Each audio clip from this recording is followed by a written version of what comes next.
ओम शांति। आज हम 18 मार्च 85 की अव्यक्तवाणी सुनते हैं। आज की वाणी का सार है संतुष्टता।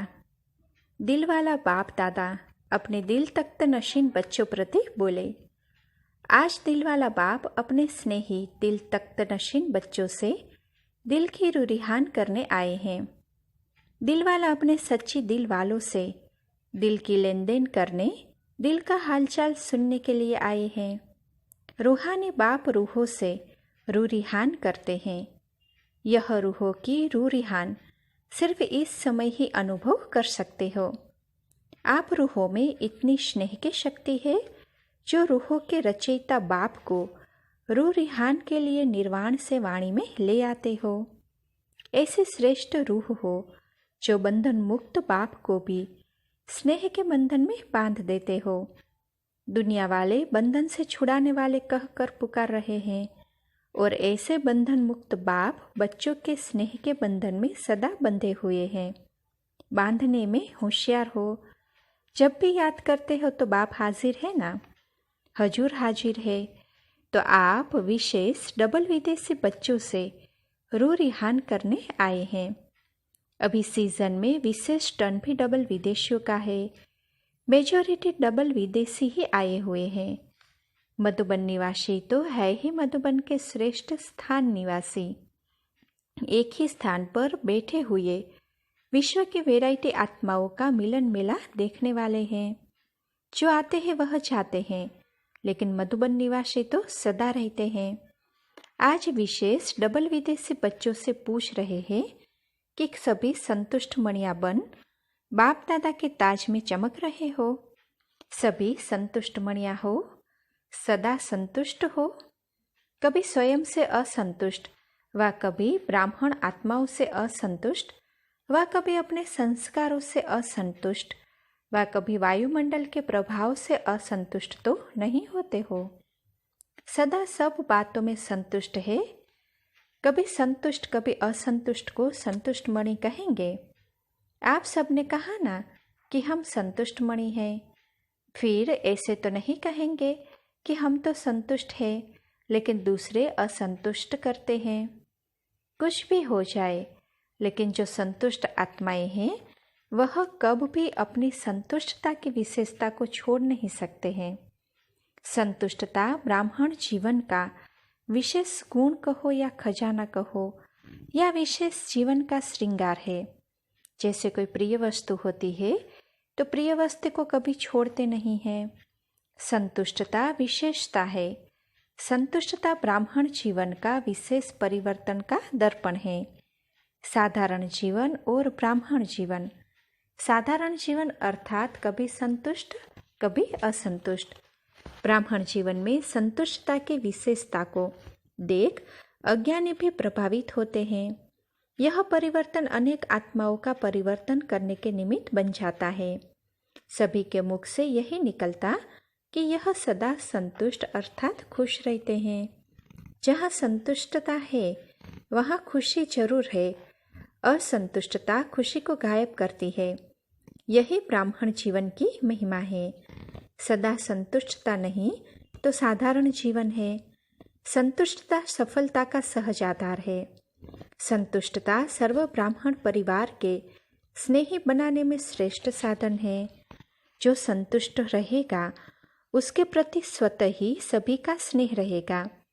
संतुष्ट आत्मा को सदा सभी स्वयं ही समीप लाने व हर श्रेष्ठ कार्य में सहयोगी बनाने का प्रयत्न करेंगे। उन्हों को मेहनत नहीं करनी पड़ेगी कि मुझे समीप लाओ, मुझे सहयोगी बनाओ या मुझे विशेष आत्माओं की लिस्ट में लाओ। सोचना भी नहीं पड़ेगा, कहना भी नहीं पड़ेगा। संतुष्टता की विशेषता स्वयं ही हर कार्य में गोल्डन चांसलर बना देती है। स्वतः ही कार्य अर्थ निमित्त बनी हुई आत्माओं को संतुष्ट आत्मा के प्रति संकल्प आएगा ही और चांस मिलता ही रहेगा। संतुष्टता सदा सर्व के स्वभाव संस्कार को मिलाने वाली होती है। संतुष्ट आत्मा कभी किसी के भी स्वभाव संस्कार से घबराने वाली नहीं होती है।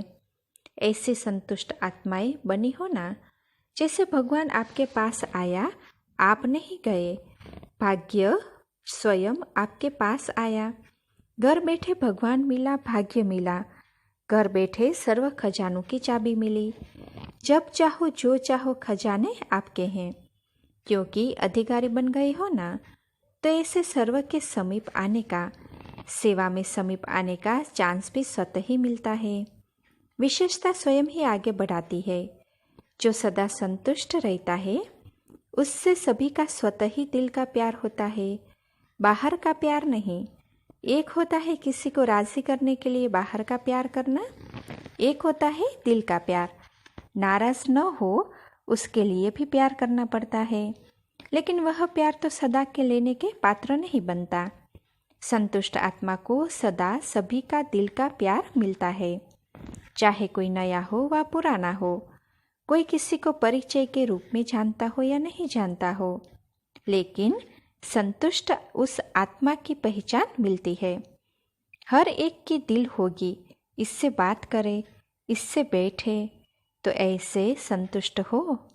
पक्के हो ना? ऐसे तो नहीं कहते बन रहे हैं, नहीं, बन गए हैं। संतुष्ट आत्मा सदा मायाजीत है ही। यह मायाजीत वालों की सभा है ना। माया से घबराने वाले तो नहीं है ना। माया आती है किसके पास? सभी के पास तो आती है ना। ऐसा कोई है जो कहे माया आती ही नहीं? आती सबके पास है, लेकिन कोई घबराता है, कोई पहचान लेता है, इसलिए संभल जाता है। मर्यादा की लकीर के अंदर रहने वाले बाप के आज्ञाकारी बच्चे माया को दूर से ही पहचान लेते हैं। पहचानने में देरी करते हैं व गलती करते हैं, तब माया से घबरा जाते हैं। जैसे यादगार में कहानी सुनी है, सीता ने धोखा क्यों खाया? क्योंकि पहचाना नहीं। माया के स्वरूप को न पहचानने कारण धोखा खाया। अगर पहचान ले कि यह ब्राह्मण नहीं भिखारी है, रावण है, तो शोक वाटिका का इतना अनुभव नहीं करना पड़ता। लेकिन पहचान देरी से आई, तब धोखा खाया और धोखे के कारण दुख उठाना पड़ा। योगी से वियोगी बन गई, सदा साथ रहने से दूर हो गई। प्राप्ति स्वरूप आत्मा से पुकारने वाली आत्मा बन गई। कारण पहचान कम। माया के रूप को पहचानने की शक्ति कम होने कारण माया को भगाने के लिए स्वयं घबरा जाते हैं। पहचान कम क्यों होती है? समय पर पहचान नहीं आती, पीछे क्यों आती? इसका कारण क्योंकि सदा बाप के श्रेष्ठ मत पर नहीं चलते। कोई समय याद करते हैं, कोई समय नहीं। कोई समय उमंग उत्साह में रहते, कोई समय नहीं रहते। जो सदा की आज्ञा को उल्लंघन करते, अर्थात आज्ञा की लकीर के अंदर नहीं रहने के कारण माया समय पर धोखा दे देती है। माया में परखने की शक्ति बहुत है। माया देखती है कि इस समय यह कमजोर है, तो इस प्रकार की कमजोरी द्वारा इसको अपना बना सकते हैं। माया के आने का रास्ता है ही कमजोरी। जरा सा भी रास्ता मिला तो झट पहुंच जाती है। जैसे आजकल डाकू क्या करते हैं, दरवाजा भले बंद हो लेकिन वेंटिलेटर से भी आ जाते हैं। जरा सा संकल्प मात्र भी कमजोर होना अर्थात माया को रास्ता देना है। इसलिए माया जीत बनने का बहुत सहज साधन है, सदा बाप के साथ रहो। साथ रहना अर्थात स्वतः ही मर्यादाओं की लकीर के अंदर रहना। एक एक विकार के पीछे विजयी बनने की मेहनत करने से छूट जाएंगे। साथ रहो तो स्वतः ही जैसे बाप वैसे आप। संग का रंग स्वतः ही लग जाएगा। बीज को छोड़ सिर्फ शाखाओं को काटने की मेहनत नहीं करो। आज कामजीत बन गए, कल क्रोधजीत बन गए, नहीं, है ही सदा के विजयी। जब बीज रूप द्वारा बीज को खत्म कर देंगे तो बार बार मेहनत करने से छूट ही जाएंगे। सिर्फ बीज रूप को साथ रखो, फिर यह माया का बीज ऐसा भस्म हो जाएगा जो फिर कभी भी उस बीज से अंश भी नहीं निकल सकता। वैसे भी आग में जले हुए बीज से कभी फल नहीं निकल सकता। तो साथ रहो, संतुष्ट रहो, तो माया क्या करेगी? सरेंडर हो जाएगी। माया को सरेंडर करना नहीं आता है। अगर स्वयं सरेंडर है तो माया उसके आगे सरेंडर है ही। तो माया को सरेंडर किया है या अभी तैयारी कर रहे हो? क्या हालचाल है?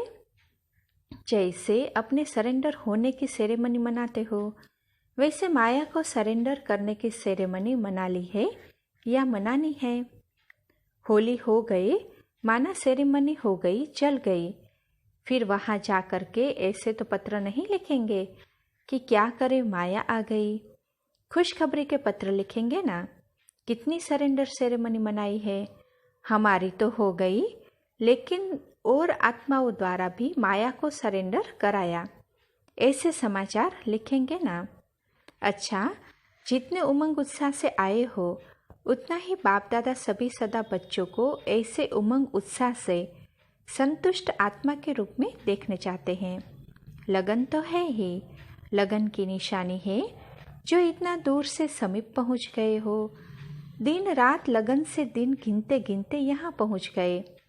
लगन न होती तो पहुंचना भी मुश्किल होता। लगन है, इसमें तो पास हो। पास सर्टिफिकेट मिल गया ना, हर सब्जेक्ट में पास। फिर भी बाप दादा बच्चों का आफरीन देते हैं क्योंकि पहचानने की नज़र तेज है। दूर रहते भी बाप को पहचान लिया। साथ अर्थात देश में रहने वाले नहीं पहचान सकते, लेकिन आप लोग दूर बैठे भी पहचान गए। पहचान कर बाप को अपना बनाया व बाप के बने। इसके लिए बाप दादा विशेष आफरीन देते हैं। तो जैसे पहचानने में आगे गए, वैसे माया जीत बनने में भी नंबर 1 बन सदा बाप की आफरीन लेने के योग्य अवश्य बनेंगे। जो बाप दादा कोई भी माया से घबराने वाली आत्मा को आपके पास भेजे कि इन बच्चों से जाकर के माया जीत बनने का अनुभव पूछो। ऐसा एग्जाम्पल बनकर दिखाओ। जैसे मोहजीत परिवार प्रसिद्ध है, वैसे मायाजीत सेंटर प्रसिद्ध हो। यह ऐसा सेंटर है जहाँ माया का कब वार नहीं होता। आना और बात है, वार करना और बात है। तो इसमें भी नंबर लेने वाले हो ना। इसमें नंबर 1 कौन बनेगा? लंदन, ऑस्ट्रेलिया बनेगा व इस वर्ष मेजोरिटी की रिजल्ट निर्विघ्न अच्छी है। अब बाकी माया जीत बनने में नंबर लेना है। अच्छा, सदा संतुष्टता की विशेषता वाली विशेष आत्माओं को, सदा संतुष्टता द्वारा सेवा में सफलता पाने वाले बच्चों को, सदा राज्य अधिकारी विश्व राज्य अधिकारी श्रेष्ठ आत्माओं को, सदा निश्चय द्वारा हर कार्य में नंबर 1 बनने वाले बच्चों को बाप दादा का याद प्यार और नमस्ते। अच्छा, विदेशी भाई बहनों से अव्यक्त बाप दादा की मुलाकात। पहला, सदा अपने को बाप समान मास्टर सर्वशक्तिवान अनुभव करते हो। जैसा बाप वैसे बच्चे हैं ना। सर्वशक्तियों का वर्षा बच्चों का अधिकार है। तो जब भी जिस शक्ति को जिस रूप से कार्य में लगाने चाहो वैसे लगा सकते हो। मास्टर सर्वशक्तिवान की स्मृति शक्तियों को इमर्ज करती है। जिस समय जिस शक्ति की आवश्यकता होगी उस समय इस स्मृति से कार्य में लगा सकते हो। ऐसे अनुभव करेंगे जैसे यह शरीर की शक्तियाँ बाहें हैं, पाँव है, आँखें हैं। जिस समय जो शक्ति यूज करने चाहे वैसे कर सकते हैं। वैसे यह सूक्ष्म शक्तियाँ कार्य में लगा सकते हैं, क्योंकि यह भी अपना अधिकार है। लेकिन इसका अधिकार है मास्टर सर्वशक्तिवान की स्मृति। दूसरा, सेवा में निमित्त बनना यह भी श्रेष्ठ भाग्य है। इस भाग्य को सदा आगे बढ़ाने के लिए विशेष स्वयं को डबल लाइट समझो। किसी भी प्रकार का बोझ खुशी की अनुभूति सदा नहीं कराएगा। जितना अपने को डबल लाइट अनुभव करेंगे उतना भाग्य पदम गुणा बढ़ता जाएगा। बाप दादा डबल लाइट रहने वाले बच्चों के हर कार्य में मददगार है। जितना सेवा में निमित्त बनने का भाग्य मिलता है उतना डबल लाइट स्थिति से उड़ती कला में उड़ने के विशेष अनुभवी बन सकते हो। डबल लाइट स्थिति में रहने से सदा खुशी में नाचते रहेंगे और खुशी के महादानी बन खुशी की खान बढ़ाते रहेंगे। अच्छा, पत्रों के उत्तर देते हुए सभी बच्चों के दिल के याद प्यार के साज बाप दादा ने सुने। जिस स्नेह से, दिल के उमंग से सभी बच्चों ने याद प्यार भेजी है, उसी स्नेह से बाप दादा याद प्यार दे रहे हैं। ऐसे स्नेही दिल तख्तनशीन बच्चों को दिलाराम बाप की दिल से याद प्यार स्वीकार हो। सदा ही ऐसे उमंग में रहने से सेफ भी रहेंगे और आगे भी बढ़ते रहेंगे। अच्छा, ओम शांति। ओम